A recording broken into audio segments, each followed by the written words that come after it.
On August 11, 2010, 300 college students arrived at Washington University in St. Louis for the Hillel Institute, a week-long program focusing on student engagement.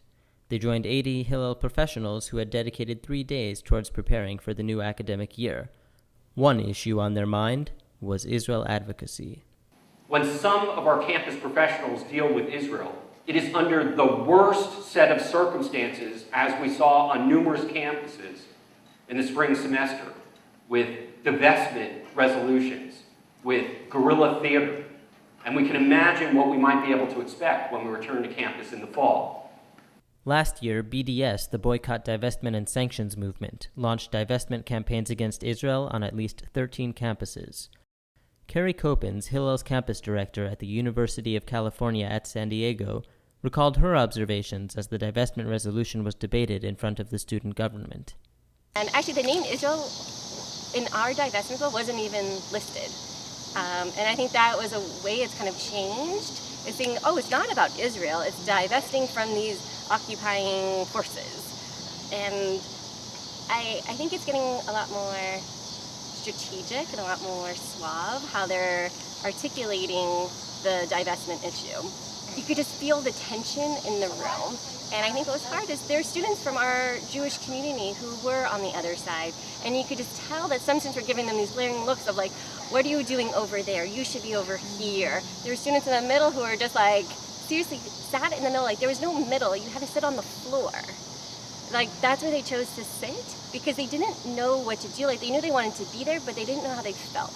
At the Institute's sole plenary session for professionals, Hillel President Wayne Firestone highlighted the unique challenges of Israel engagement on campus for this generation of students.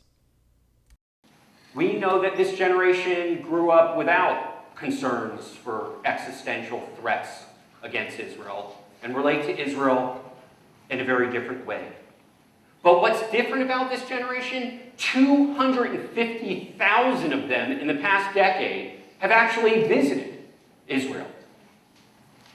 So this gorgeous and gritty country and people is a part of them and known to them in a way that previous generations might have known as a fairy tale.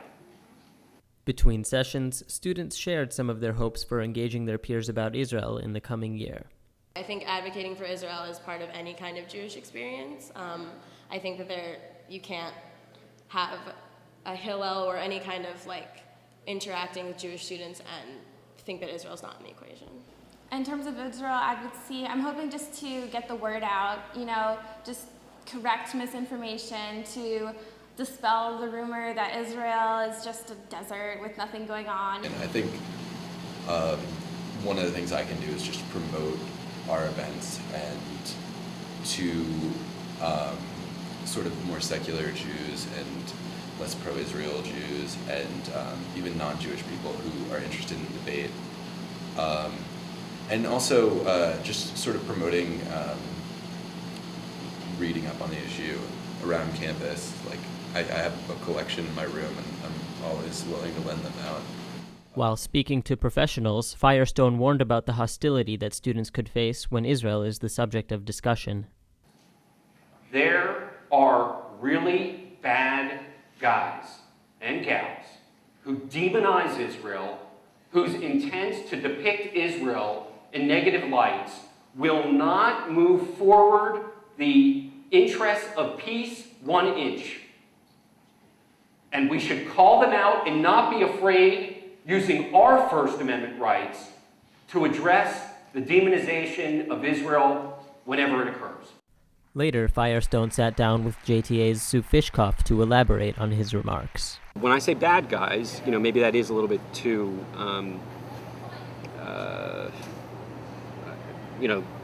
that phrase could be abused. The goal is not to divide the whole world into categories, which I think the millennials in particular try not to do. But at the same time, this generation that has found a way to love vampires and marry them and feel like, right? We grew up thinking vampires were the bad guys, right? It was very clear in those depictions.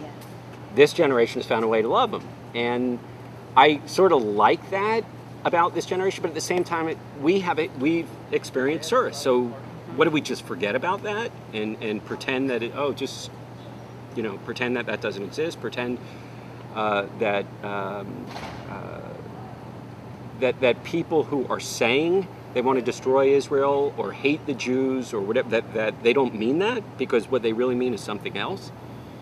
I think that's also a part of being true to identity is holding people accountable and responsible for the things they say. That's not all Muslims. It's a very small group of Muslims, but they're dangerous people. Adam Soclof with Sue Fishkoff reporting, JTA.org.